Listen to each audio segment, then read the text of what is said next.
Hi students, in this video we are going to see about file organization and record organization in a database.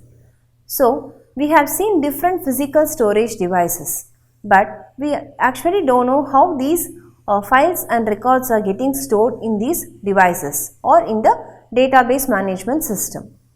So let us see how we are going to store the files or records and how to retrieve these files and records and how these files can be accessed with the help of index. All these things we will see in this video. File organization. So a database is a sequence of files and file is a sequence of records.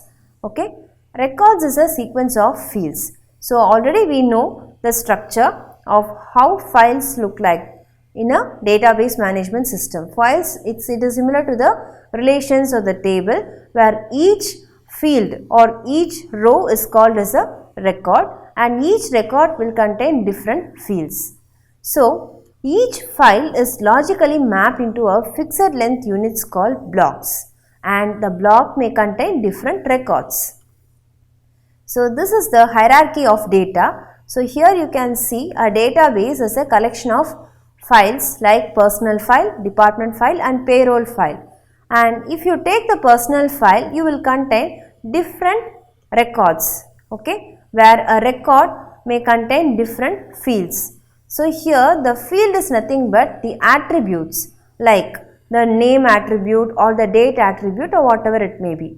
And the characters is nothing but, so if you take FISC and in that the letter F, it contains the ASCII value. So each and every character will have a ASCII character and they are stored in terms of bytes. So this is how the data are organized in a database management system.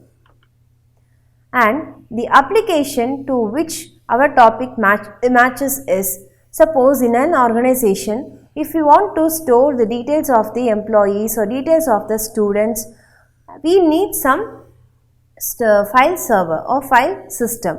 So by making use of this organization, we can easily store those details like students report, academic report, subjects listing reports and parents details report or student status report. Okay, so whatever report you want, you can easily generate from the database if you have a proper file system.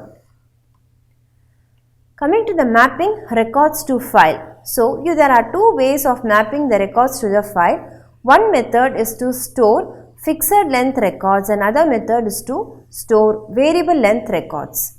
The files of fixed length records are easier to implement than the files of the variable length records.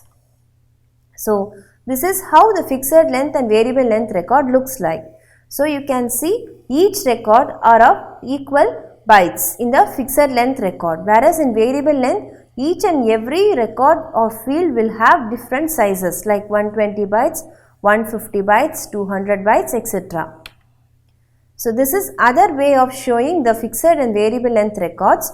So in a fixed length record, the unused space will remain the same, maintaining the structure, whereas in variable length record, suppose if a record has been deleted, then that empty space will be used by other data types and it will be occupied by the other records. So here exactly whatever records is available, for that only the space will be there. No empty spaces will be allowed in the variable length record. Now let us consider the fixed length record. So this is a structure for creating a fixed length record. So customer is the table, okay, where I am storing the records like customer ID, name and street with the data type integer varchar. I am assuming integer as 2 bytes and character as 1 byte. Totally my file is 64 bytes in length. In this case there are two problems. Suppose if I want to delete a record from this structure, then the space occupied by that record to be deleted must be filled by some other record, or I have to mark it as deleted one. And also there are cross block boundaries over there, that is one part of the record will be present in one block and the other part will be present in the other block. So if I delete one part, then the other part will be meaningless.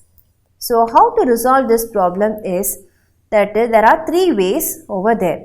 One is, suppose if I am removing one record from the file, then I have to compact the remaining files to the previously occupied position, that is, move records I plus 1 to n to the position I to n minus 1.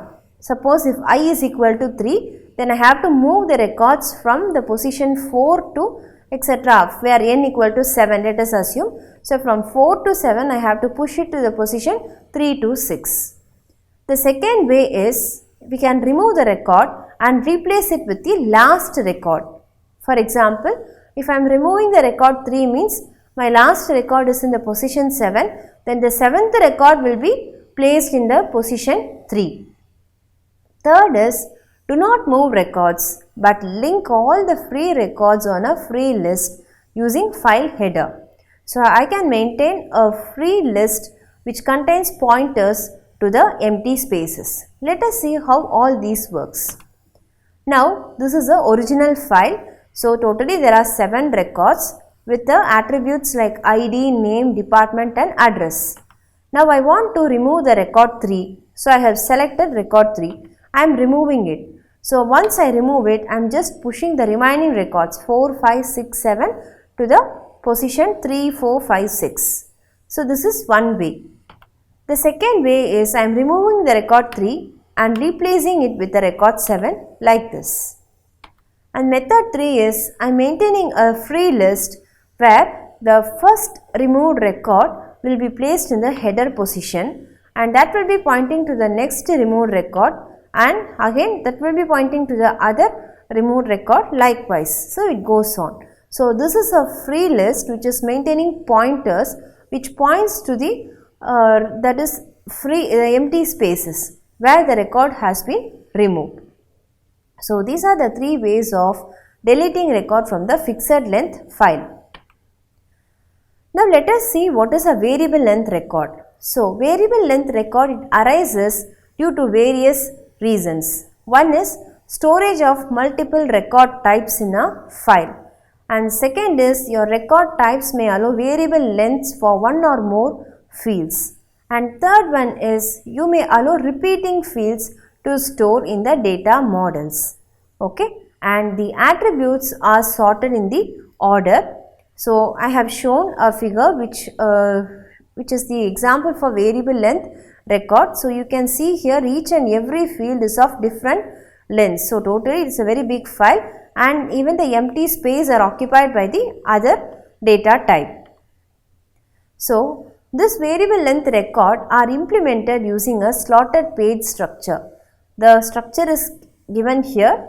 So, it contains a block header and the tail part. So, your header contains three informations. One is the number of record entries which is present here and the end of the free space in the block, and third one is the location and size of each and every record. So, here the pointer will not point directly to the record, instead it will be pointing to the entry for the record in the header. Okay. So, just for preventing the fragmentation, we are going for this structure for storing variable length records. Now, we have seen what is fixed length record and what is variable length record. Now, let us see how these files and records are organized. So, the records can be organized in a file using heap file organization, sequential file organization, hashing file organization and multi-table clustering file organization. So, in a heap file, a record can be placed anywhere. Wherever there is an empty space, it can be placed over there and no strict ordering is followed. In sequential file, the records are stored in a sequential order based on the search key value. In hashing, a hash function is computed based on some attributes of each record, and the result specifies in which block of the file the record should be placed. In multi-table clustering, records of several different relations can be stored in the same file and related records are placed in the same block. So, here the motivation of multi-table clustering is related records are placed in the same block to minimize the input and output. Now, let us see what is sequential file organization. So it is the easiest method of file organization. Here files are stored one after the another in a sequential form, and records, they can be arranged in ascending or descending order based on a key field. Here in sequential file, the search will always begin from the starting, beginning of a file, and if a new file want to be inserted, it will be always inserted at the end. So file insertion is not possible in the middle in case of sequential file organization. So let us assume, so this is a file, so where every file is stored in a sequential form and they have the pointer to one another. Now if I want to store a new file, then it will be stored in the end. That is, if I want to insert a record 3, so it will not be inserted directly after 2, it will be inserted at the end. Multi-table clustering file organization means here the related records are stored in one or more relations, are stored in a single block.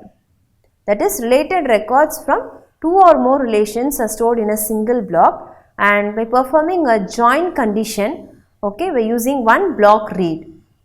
To locate all the tuples of a single relation, we will chain together by using a pointers, which means we used only when a query is executed frequently. So there are two tables over here, student information and faculty table. So I am going to merge the contents of both the table by performing a join operation like this. So I am taking one data from student information and placing it in the multi-table clustering. Then second data from faculty table, third and fourth data like this.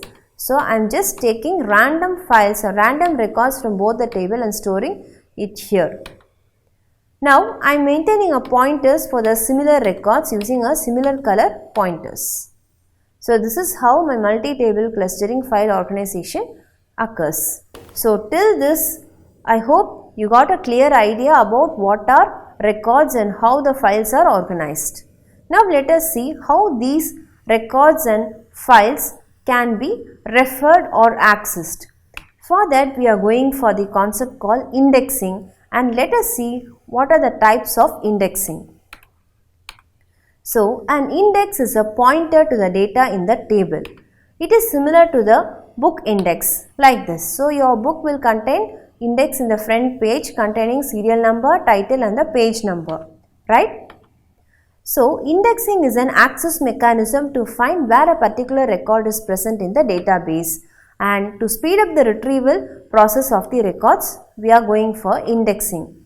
So one or more fields in a record called the indexing fields can be used to construct the index file, and the file size is usually smaller when compared to your original file.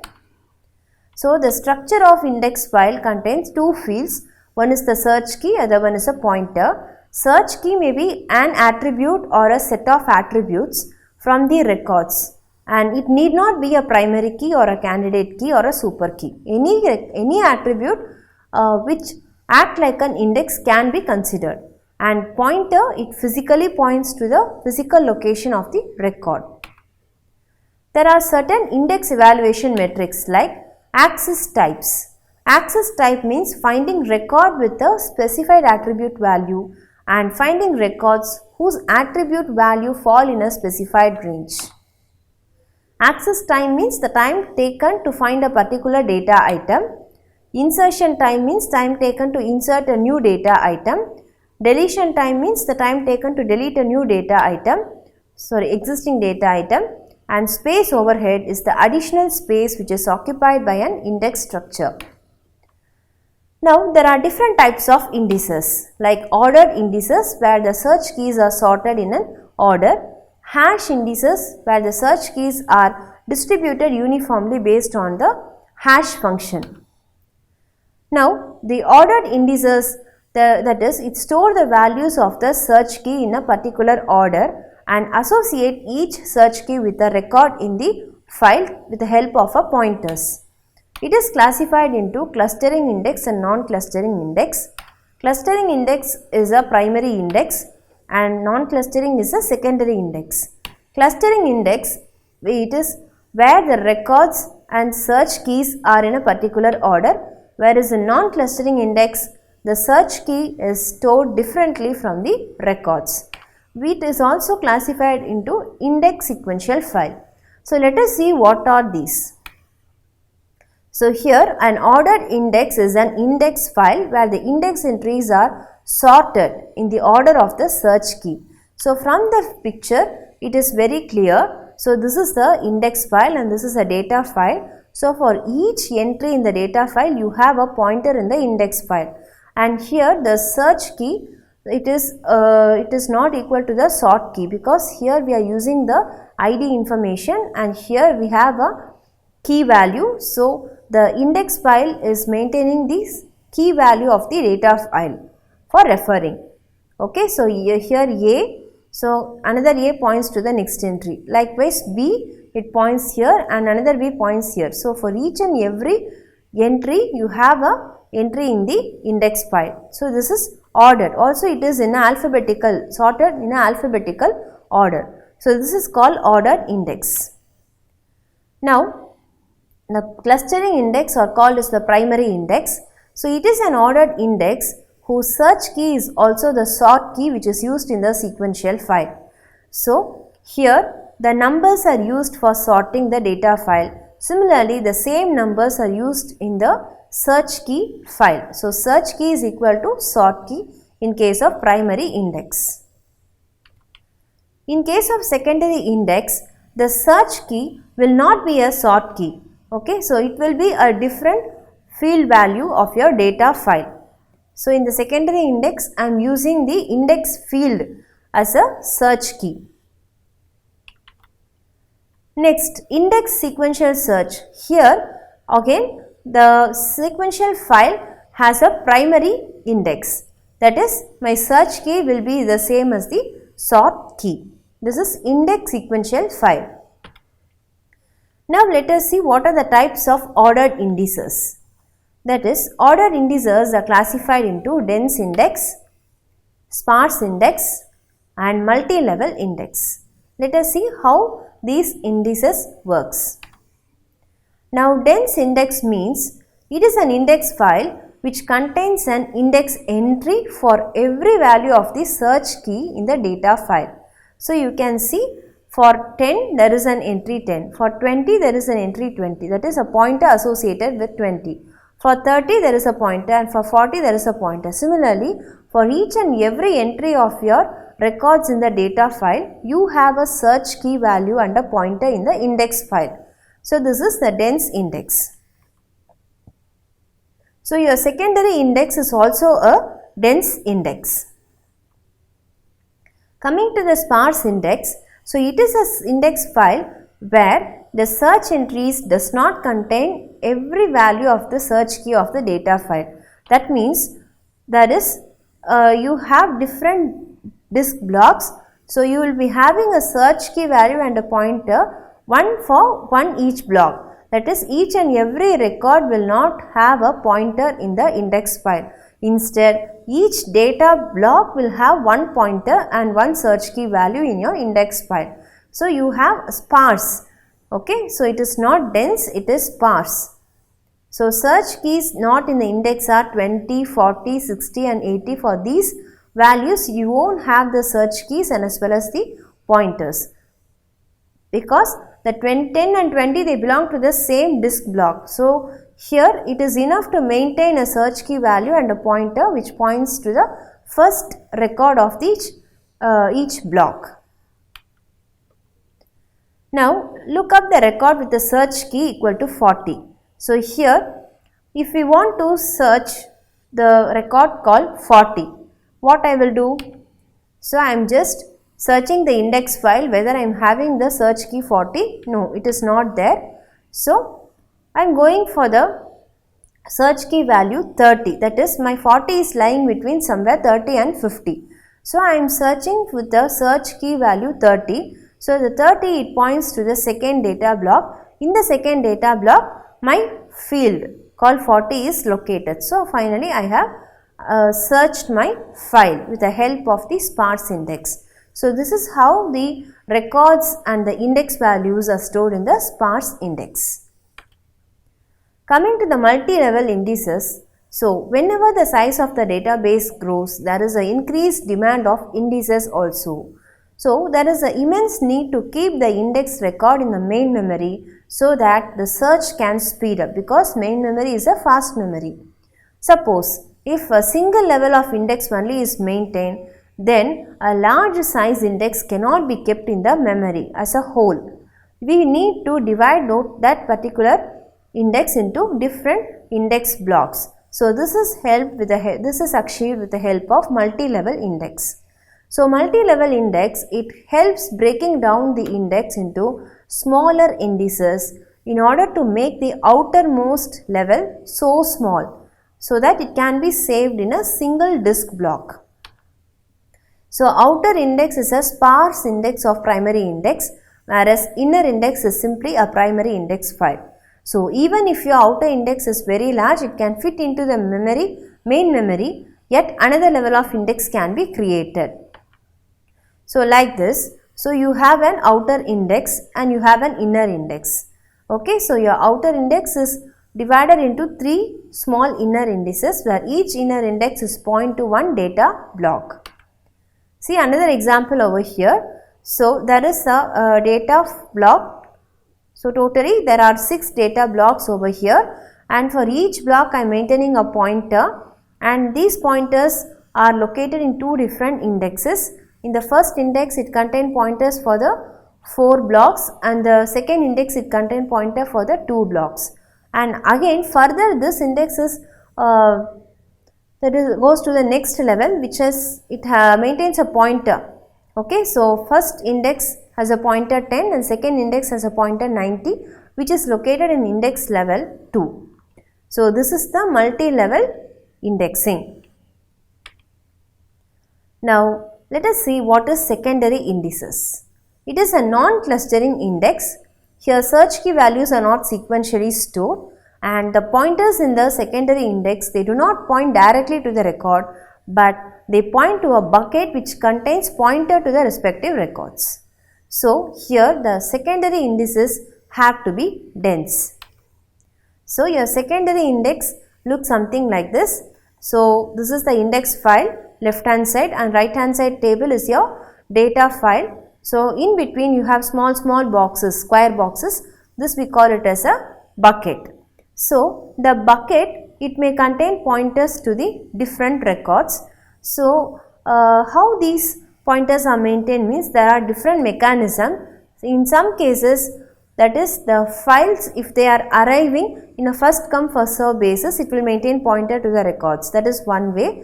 Or in other ways, similar records will be put into a block and it will maintain pointer to that block. So this is other way. So we cannot say a fixed mechanism. It depends purely upon the application. Okay. So each and every bucket will maintain pointer to different records in the data file, and your index will maintain pointer to that buckets. So this is your secondary index, or we say it is a non-clustering index. Now let us see what happens if we make insertion and deletion of the records in the data file and how it is reflected in the indexing file. Now let us see the dense index. In dense index, each and every record in your data file will have a search key value and a pointer. Suppose if the deleted record was the only record with its particular search key value. For example, if it is the record which has a search key value A. Okay, there is no other record with the search key value A means, then the system will delete the corresponding index entry from the index file. For example, so let me show you. So this is a table with the 3 attributes. Okay, so here A, B, C, D. So this is a index. So with the 2 entries, one is the search key value, other one is a pointer. So this is the search key value A, B, C and D. So it is maintaining pointer to the respective records of your data file. So this is index and this is data file. Okay, suppose if I am removing this record, So what happened? This is the only record with the search key value A. So if this is the case, then I will remove this particular entry from the index. So this is what I mean in the first case. So if your deleted record was the only record with its particular search key value, then the system will delete the corresponding index entry from the index file. Now suppose, let us go with the other cases. If your index entry stores pointer to all the records with the same search key value, okay, then the system will delete the pointers to the deleted record from the index entry. For example, say I am having different record with the same search key value. Okay, so here what I will do, this particular search key value points to this field and also to this field. So what happen is, just let us read again. If the index entry stores pointer to all the records with the same search key value, the system deletes the pointer to the deleted record from the index entry. So here it will not delete the search key value, instead it will delete the pointers pointing to the different records, because still I may have some other fields with a search key value A. So here I am removing these two values, say the first one and the third one, but still I am having another record with the search key value A. So here in this index my search key value will remain, but only it will remove the pointer to the deleted record. So this record is deleted, this record is deleted, and here this pointer is deleted and this pointer is deleted. Okay, so this is the second case. Third one is, otherwise the index entry stores a pointer to only the first record with a search key value. In this case, if the deleted record was the first record with a search key value, the system updates the index entry to point to the next record.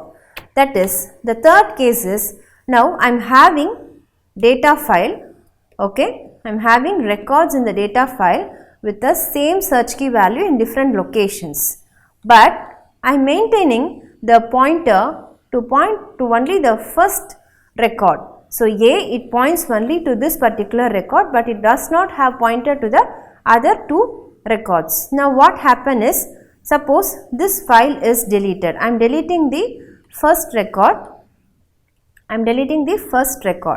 Now what happen is, this system will remove the pointer to this particular record and it will maintain the pointer to the next record, because this record is deleted. So here I will not remove the search key value, because there are other records with the similar search key values. I am maintaining pointer to only one search key value, one record in the data file. So if that particular record in the data file is deleted, then I will reposition the pointer to the next record having the same search key value. So this is how deletion takes place in a dense index. Is it clear? Yes. So we will move to the sparse index. Now in sparse index what happen is, you will not have the search key value and the pointer to each and every record of your data file. So in such a case what happen, if an entry for a search key exists in the index, it is deleted by replacing the entry in the index with the next search key value in the file, that is in search key order. That is here in sparse index. So let me take, this is one data file with two records. This is second data file with two records. So let me assume 10, 20, 30, 40, and this is the third data field with two records, so 50 and 60. Okay. Now here I am maintaining the index. So one search key value for a block and another search key value pointing to the other block, another search key value pointing to the other block. So this is the case with my sparse index. So it will not maintain the search key values and pointer for each and every record in your data file. So this is your data file and this is your index. Okay, now go to the point. So if an entry for the search key exists in the index, it is deleted by replacing the entry in the index with the next search key value in the file. Now here I am removing the value 10. So what happened? So it will just update the value to 20 and it will point to the next search key value of that block. So simple. Okay. If the next search key value already has an index entry, the entry is deleted instead of being replaced. So what happens? So here already I am having the index value called 20 over here, then this particular entry will be deleted instead of replacing. Okay, so it is already having 20 or 30. So in this particular case I am having 20. So already I am having an index value called 20 over here. So two records with the same search key value are there but located in two different data files.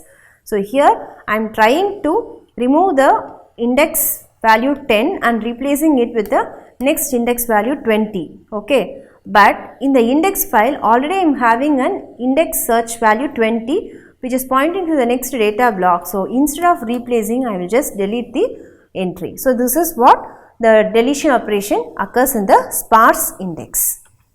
Okay.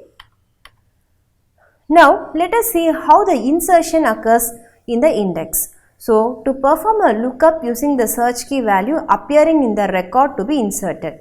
It is very simple and straightforward. In dense index, suppose if the search key value does not appear in the index, we will simply insert it. So this is your dense index. This is your dense index. Now see here, so there are different records with the same value. Now for example, I am having a record with the search key value C.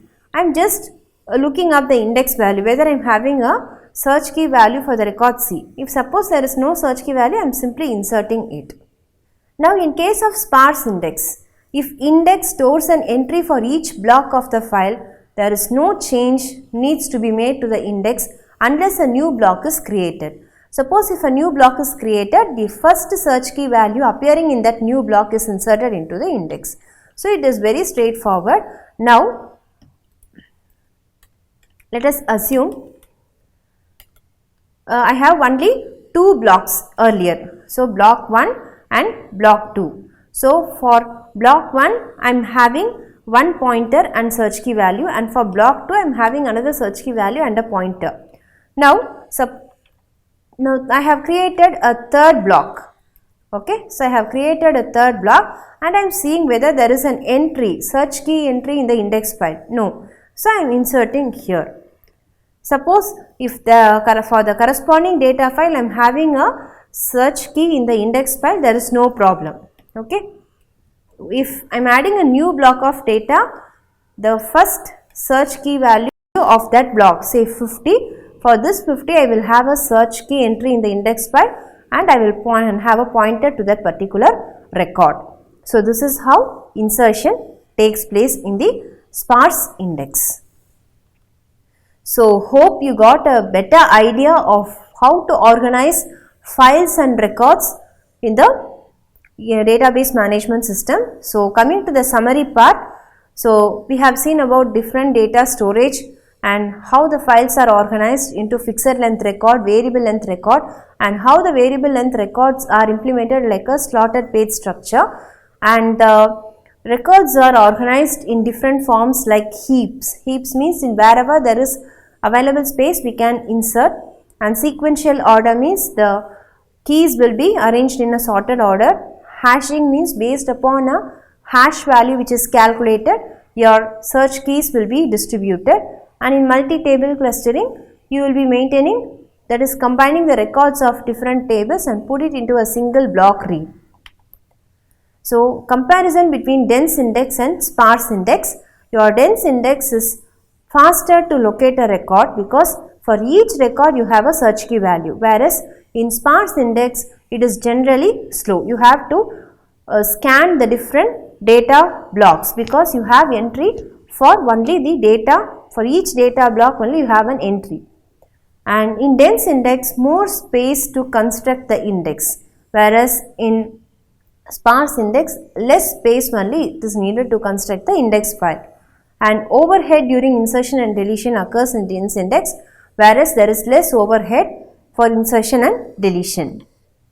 So these are the topics we have seen in the today's video, that is your data storage. We have seen file organization like fixed length record, variable length record and slotted page record, and we have organized the records in sequential and hashing multi-table form. Later we have seen about indexing. So in indexing we have seen ordered indices. So ordered indices are further classified into dense and sparse indices, and also this we have seen how to perform insertion and deletion in your dense and the sparse index.